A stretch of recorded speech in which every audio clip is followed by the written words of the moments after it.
Shalom Jemaat GBI Jerusalem, Alkitab Suara hari ini terdapat dalam 1 Raja-Raja pasal 16 dan 2 Tawarik pasal 17. 1 Raja-Raja pasal 16. 1 Raja-Raja pasal 16. Kemudian datanglah firman Tuhan kepada Yehu bin Hanani melawan Baesa. Bunyinya, oleh karena engkau telah kutinggikan dari debu, dan kuangkat menjadi raja atas umatku Israel, tetapi engkau telah hidup seperti Yerobim, dan telah menyuruh umatku Israel berdosa, sehingga mereka menimbulkan sakit hatiku dengan dosa mereka. Maka sesungguhnya aku akan menyapu bersih Baesa dan keluarganya. Kemudian aku akan membuat keluargamu seperti keluarga Yerobim bin Nebat. Siapa yang mati daripada Baesa di kota akan dimakan anjing, dan yang mati daripadanya di padang akan dimakan burung yang di udara. Selebihnya dari riwayat Baesa dan apa yang dilakukannya dan kepahlawanannya, bukankah semuanya itu tertulis dalam kitab sejarah Raja-Raja Israel? Kemudian Baesa mendapat perhentian bersama-sama dengan nenek moyangnya, dan ia dikuburkan di Tirsa. Maka Ela anaknya menjadi raja menggantikan dia. Juga dengan perantaraan Nabi Yehu bin Hanani, firman Tuhan telah datang melawan Baesa dan melawan keluarganya, baik karena segala yang jahat yang telah dilakukannya di mata Tuhan, sehingga ia menimbulkan sakit hati Tuhan dengan perbuatan tangannya, dan dengan demikian menjadi sama seperti keluarga Yerobim, maupun oleh karena ia telah membunuh Yerobim. Dalam tahun ke-26 zaman Asa, Raja Yehuda, Ela anak Baesa menjadi raja atas Israel di Tirsa. Ia memerintah 2 tahun lamanya.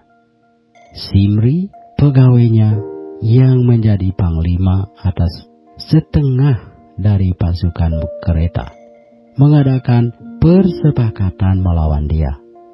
Ketika ia minum-minum sampai mabuk di Tirsa, di rumah Arsa yang menjadi kepala istana di Tirsa, datanglah Simri lalu membunuh dia dalam tahun ke-27 zaman Asa, Raja Yehuda, dan ia menjadi raja menggantikan dia. Pada waktu ia menjadi raja itu, segera sesudah ia duduk di atas tahtanya, ia membunuh seluruh keluarga Baesa. Tidak ada seorang laki-laki pun daripadanya yang ditinggalkannya hidup, juga kaumnya dan teman-temannya. Demikianlah Simri memunahkan seluruh keluarga Baesa sesuai dengan firman Tuhan yang diucapkannya kepada Baesa dengan perantaraan Nabi Yehu, oleh karena segala dosa yang telah dilakukan Baesa dan Ela anaknya, yang mengakibatkan orang Israel berdosa pula, sehingga mereka menimbulkan sakit hati Tuhan Allah Israel dengan dewa-dewa kesia-siaan mereka. Selebihnya dari riwayat Ela dan segala yang dilakukannya, bukankah semuanya itu tertulis dalam kitab sejarah Raja-Raja Israel? Dalam tahun ke-27 zaman Asa, Raja Yehuda, Simri menjadi raja. Ia memerintah 7 hari lamanya di Tirsa, sedang rakyat berkemah mengepung Gibeton yang termasuk wilayah orang Filistin. Setelah rakyat yang berkemah itu mendengar orang mengatakan Simri telah mengadakan persepakatan dan ia pun telah membunuh raja, maka pada hari itu juga di tempat perkemahan seluruh Israel menobatkan Omri, panglima tentara, menjadi raja atas Israel.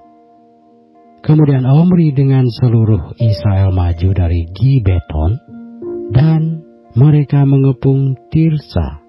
Segera sesudah Simri melihat bahwa kota itu telah direbut, masuklah ia ke dalam puri istana raja, lalu membakar istana raja itu sedang ia sendiri ada di dalamnya, dan ia mati. Oleh karena dosa-dosa yang telah dilakukannya dengan melakukan apa yang jahat di mata Tuhan, serta hidup menurut tingkah laku Yerobeam dan menurut dosa Yerobeam yang mengakibatkan orang Israel berdosa pula. Selebihnya dari riwayat Zimri dan persepakatan yang diadakannya, bukankah semuanya itu tertulis dalam kitab sejarah Raja-Raja Israel? Pada waktu itu bangsa Israel terbagi dua.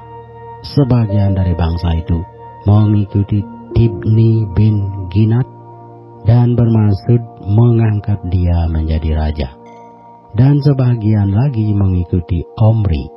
Tetapi rakyat yang mengikuti Omri lebih kuat daripada rakyat yang mengikuti Tibni bin Ginat.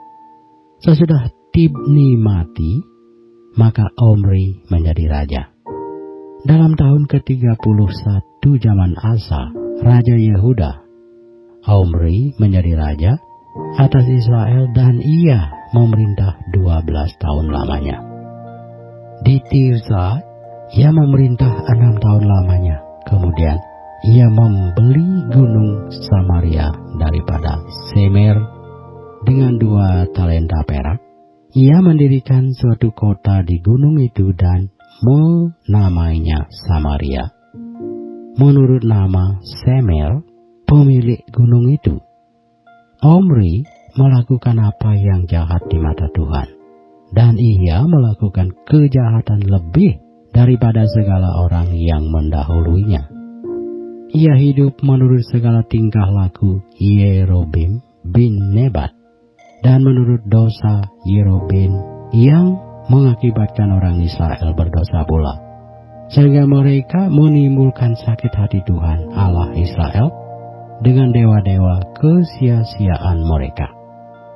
Selebihnya dari riwayat Omri, apa yang dilakukannya dan kepahlawanannya, bukankah semuanya itu tertulis dalam kitab sejarah Raja-Raja Israel?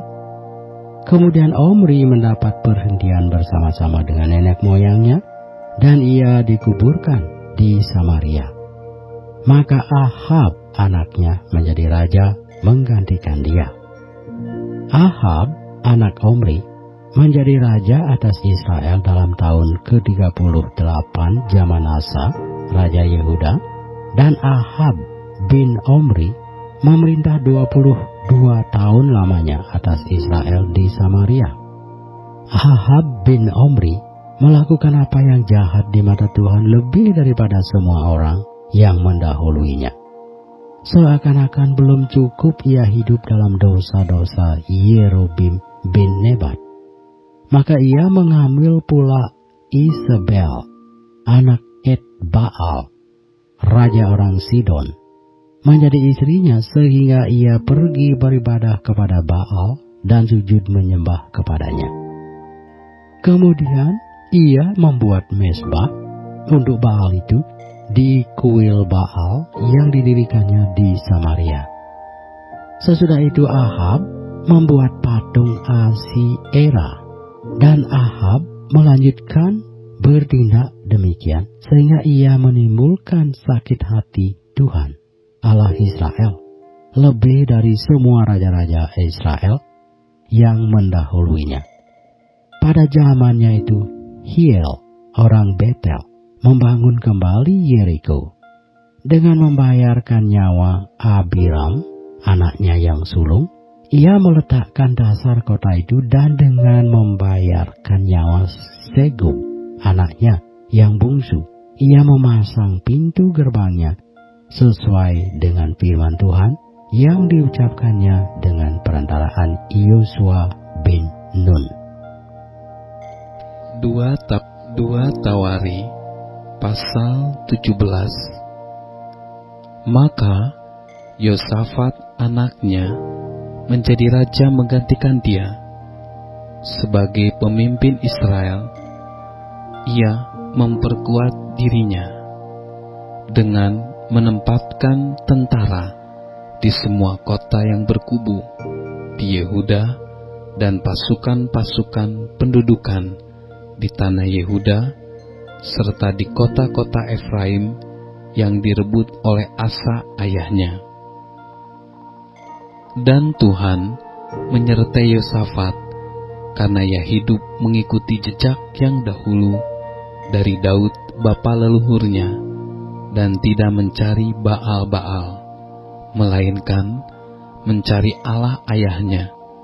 Ia hidup menurut perintah-perintahnya dan tidak berbuat seperti Israel.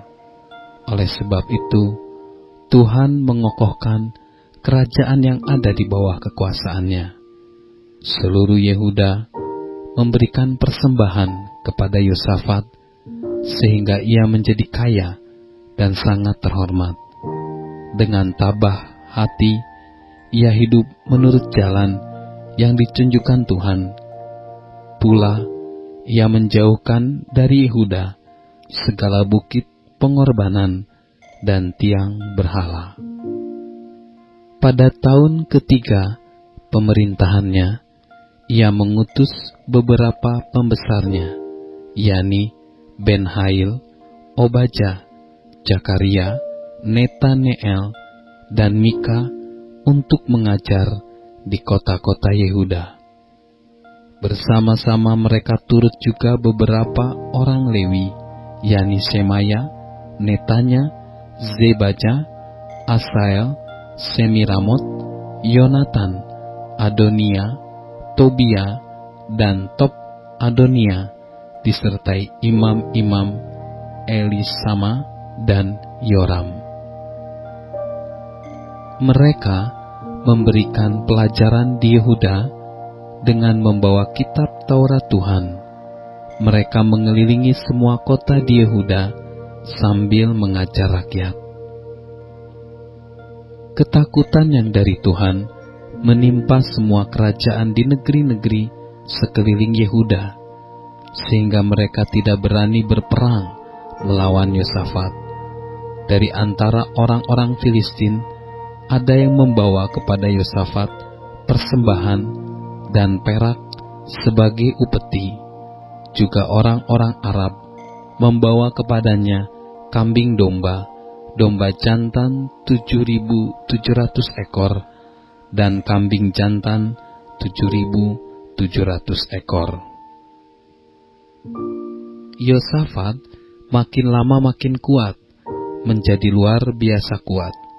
Di Yehuda, ia membangun benteng-benteng dan kota-kota perbekalan. Banyak perbekalannya di kota-kota Yehuda. Orang-orang perangnya ada di Yerusalem, semuanya pahlawan yang gagah perkasa.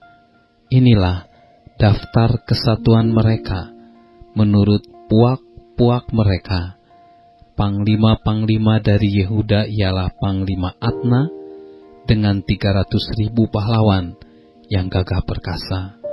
Di samping dia, Panglima Yohanan dengan 280.000 orang. Dan di samping dia, Amasya bin Zikri yang dengan sukarela telah menyerahkan dirinya kepada Tuhan dengan 200.000 pahlawan yang gagah perkasa. Dan dari Benyamin ialah Eliada, seorang pahlawan yang gagah perkasa, dengan 200.000 orang yang bersenjatakan busur dan perisai. Di samping dia, Yozabad dengan 180.000 orang yang bersenjata untuk berperang. Mereka itulah yang bertugas pada raja, selain daripada mereka yang ditempatkan raja di kota-kota yang berkubu di seluruh Yehuda.